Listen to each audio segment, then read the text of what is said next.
Vergüenza para los judíos, vergüenza para los israelíes, vergüenza para los judíos y vergüenza para todos los que tengan relación. Por primera vez en la historia, un primer ministro judío en funciones acusado de delitos que lo mandarían directo a la prisión. Las protestas se escuchan hasta el Pentágono como alarma para el mundo, porque si gana o pierde el primer ministro de Israel, podría arrastrar al mundo propio a una catástrofe sin precedente. ¿Por qué? Soy Roberto de la Madrid y esta noche, desde el lugar con más problemas del planeta, desde aquí, desde Oriente Medio, detrás de la razón.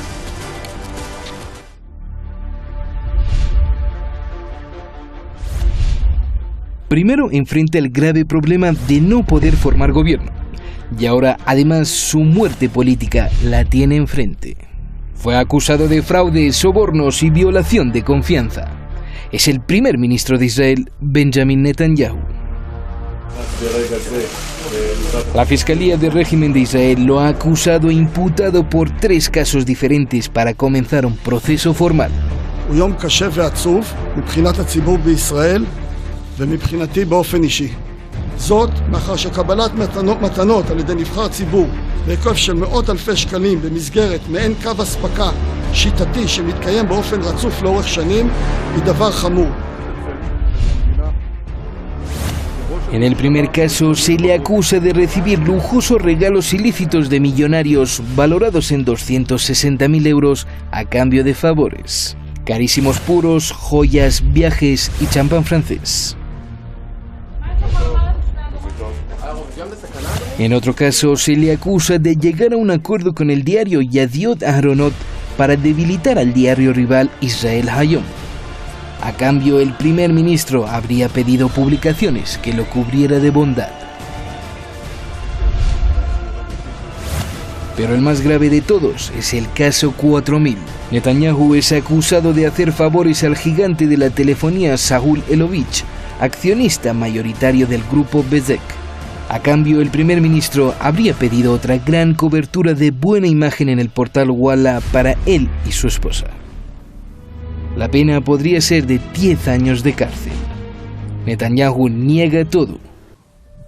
כערב אנחנו עדים לניסיון של הפיכה שלטונית נגד ראש ממשלה בעלילות שווא ובתהליך חקירות מזוהם ומגמתי.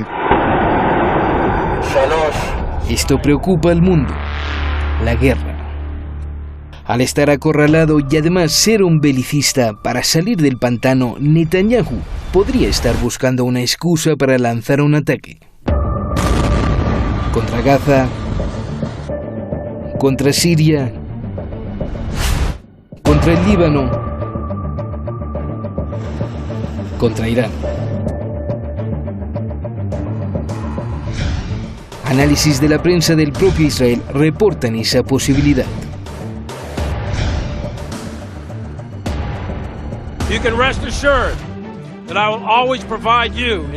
De hecho, el periódico Haaretz revela que han llegado generales estadounidenses del Pentágono para tratar de impedirlo. Estados Unidos ahora no quiere una guerra en la región, e Israel insiste en que Estados Unidos ponga en la mira a Irán. Pues como siempre, muchas gracias al equipo de Detrás de la Razón y muchísimas gracias a usted que siempre nos sigue en donde vayamos, como vayamos y como sea, a través de las diferentes redes sociales, a pesar de que nos cierren los portales y nos cierren las señales. Usted está ahí, muchas gracias. Vamos directamente con nuestros invitados. Rafael Araya Marri, el maestro Rafael, que siempre es un placer tenerlo aquí, allá en Buenos Aires. Bueno, aquí y allá, en los dos lados lo tenemos. Rafael, gracias por estar aquí. Buenas noches en Teherán. Nuño Rodríguez, analista de Quixote Globe, allá en Burgos. allá en España. Gracias, Nuño, por estar también con nosotros. Nuño, comienzo contigo. ¿Por qué Estados Unidos ha enviado a generales del Pentágono a Israel? Están ahora allá. ¿Por qué? Hombre, Israel es uno de los focos calientes dentro de la zona de conflicto, como bien has dicho, de Oriente Medio. Tienen unos planes que desarrollar que están ahora mismo en suspenso por la situación política tanto en Estados Unidos como en Israel, y desde Israel se están reclamando acciones, como se han reclamado unos bombardeos sobre Siria en relación con el conflicto con Irán. Es normal que haya en el terreno de operaciones, que en el escenario de operaciones haya gente en el terreno analizando la situación. Puede que la noticia ya ha salido ahora, pero es que seguramente no haya dejado de haber nunca militares estadounidenses en Israel analizando la situación. Por eso no me parece una noticia que sea demasiado relevante. Lo que sí que me parece relevante, creo que va a ser el tema que vamos a tratar, que es la política interior de Israel, porque por primera vez se están viendo fisuras, ya no solo dentro de Israel, sino de cara al exterior.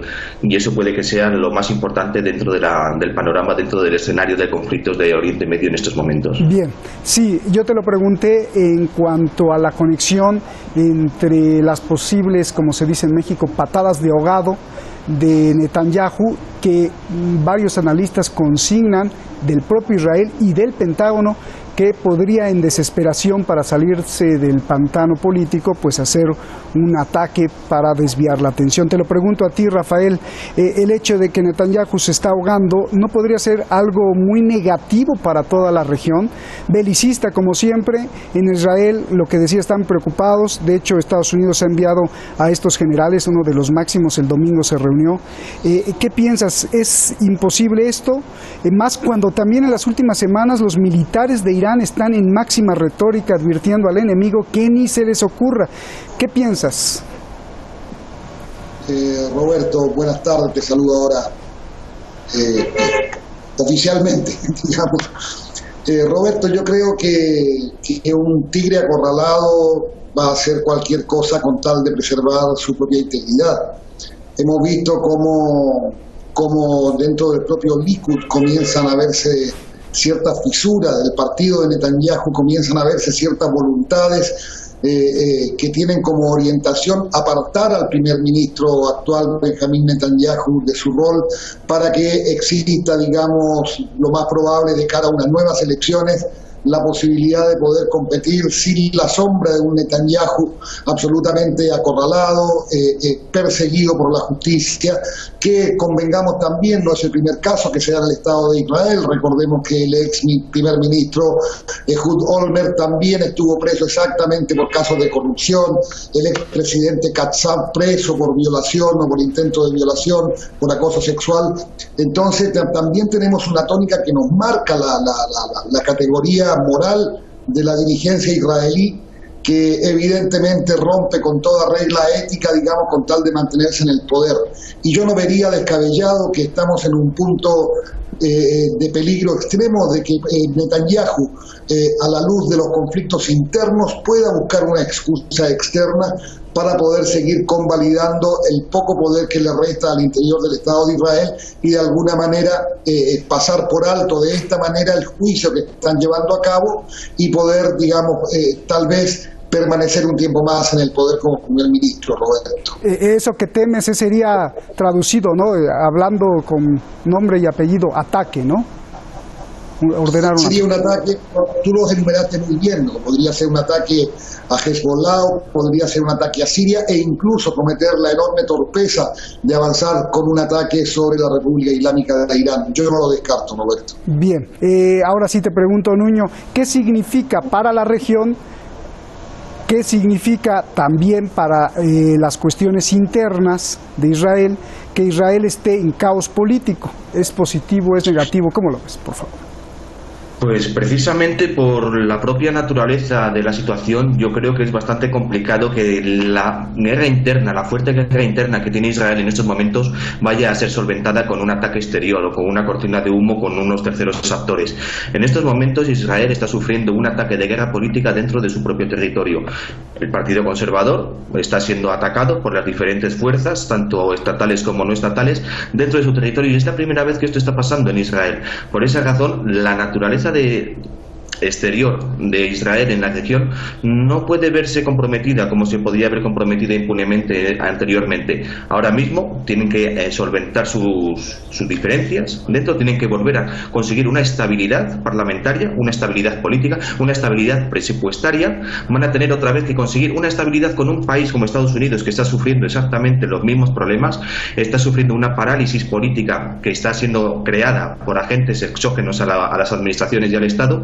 Y en estos momentos Israel lo que necesita es cambiarse y cambiar el paradigma de su propia naturaleza, de su propia concepción y de sus relaciones en el exterior. Oye, Nuño, ¿cuáles agentes externos estarían causando ese problema interno en Israel? Hombre, tenemos que tener en cuenta que Israel ha sido el primer país que en estos días ha expulsado a un oficial, al director de la Human Rights Watch. Hay muchas organizaciones dentro de Israel, muchas ONGs financiadas por el lobby globalista, como viene siendo George Soros, que están acosando a todas las instituciones que son nacionalistas o que son conservadoras dentro de muchos países. Y esta vez le ha tocado a Israel. Bien, pues eso es grave, ¿no? A ver,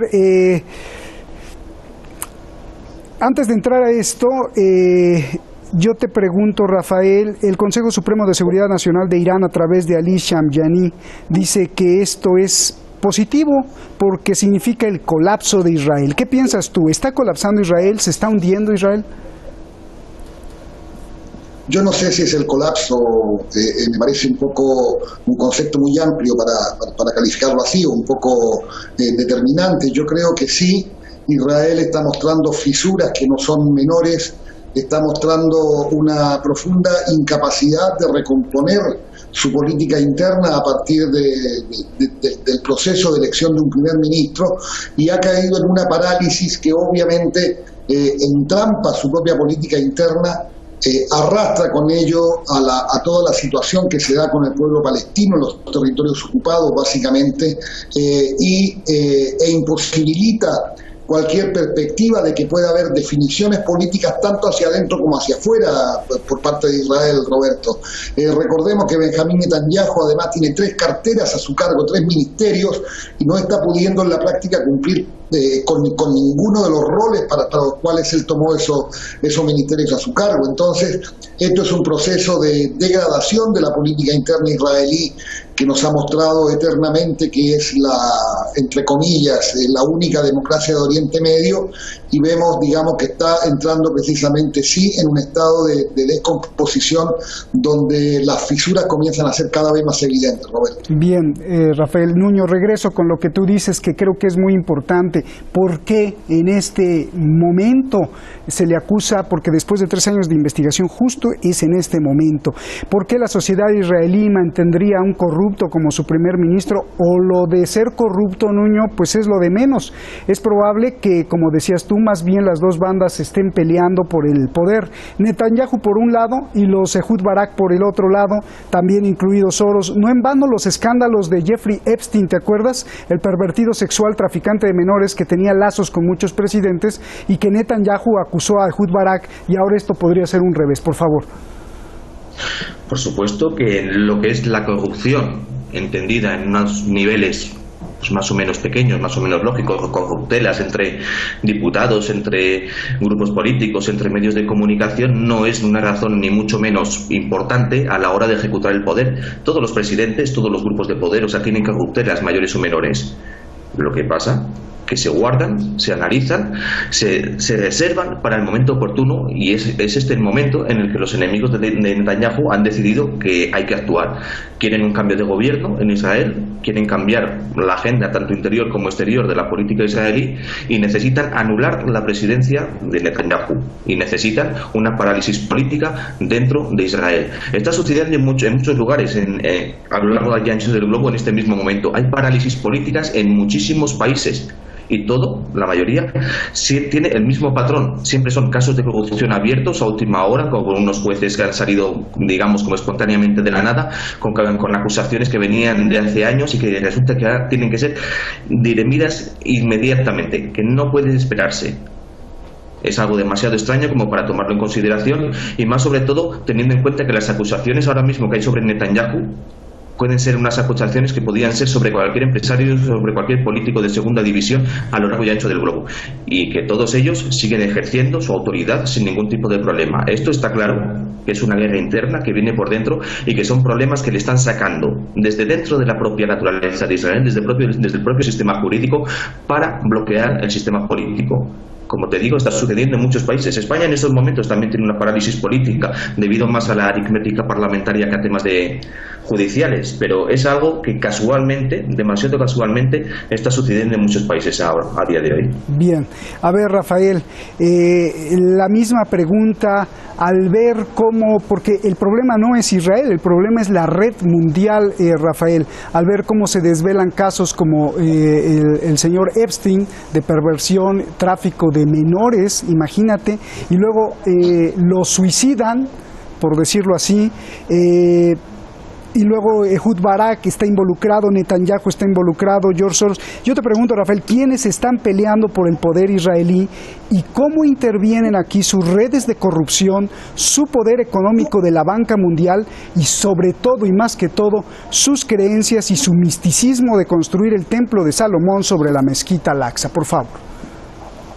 Mira, Roberto, yo lo que primero me gustaría establecer es que esta investigación sobre Netanyahu no es reciente, no salió con motivo de las elecciones pasadas en que compitió con el ex general Benny Gantz. Esto trae por lo menos 5 o 6 años de arrastre y se ha producido el momento, digamos, en que todas las postergaciones que intentó Netanyahu llegaron a un punto en que el fiscal general dijo es momento de sacarlo a la luz y fue coherente con eso y lo sacó adelante. Yo creo que el poder en Israel, a la luz, por ejemplo, ¿quién puede no tentarse cuando Estados Unidos le está entregando al Estado de Israel $30.000 millones en armas? ¿Quién puede negarse cuando un financista como Sheldon Adelson, que tiene un diario de distribución gratuita en Israel, le ha puesto ingentes cantidades de dinero tanto para la campaña de Netanyahu como para seguir sustentando la construcción de asentamientos ilegales en los territorios palestinos? Es decir, es tanto el dinero que mueve el lobby judío dentro del Estado de Israel, que yo creo que si no existe una persona que sea íntegramente moral a cargo del Ejecutivo, siempre va a existir la posibilidad de que la tentación pueda más que el realismo, ¿no? Bien, ¿y esto cómo lo conectas con las ideas sionistas del Templo de Salomón? Bueno, eso es parte del mito fundacional del Estado de Israel. No nos olvidemos que eso es un simple concepto religioso, Roberto, que no tiene demasiado asidero en la realidad. Yo creo que Israel se ha construido en base a mitos, se ha edificado, digamos, construyendo un relato de la promesa divina, y lo vemos claramente cuando ellos decían, bueno, vamos a construir, Palestina es una tierra sin pueblo para un pueblo sin tierra, cuando allí vivía más de 1 millón de habitantes.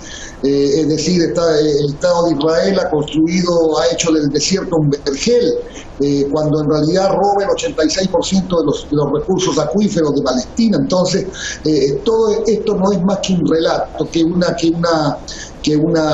un cariz de promesa divina para intentar disfrazar la usurpación, la ocupación y la opresión de un pueblo, digamos, bajo la promesa supuesta de su propio Dios, Roberto. Bien.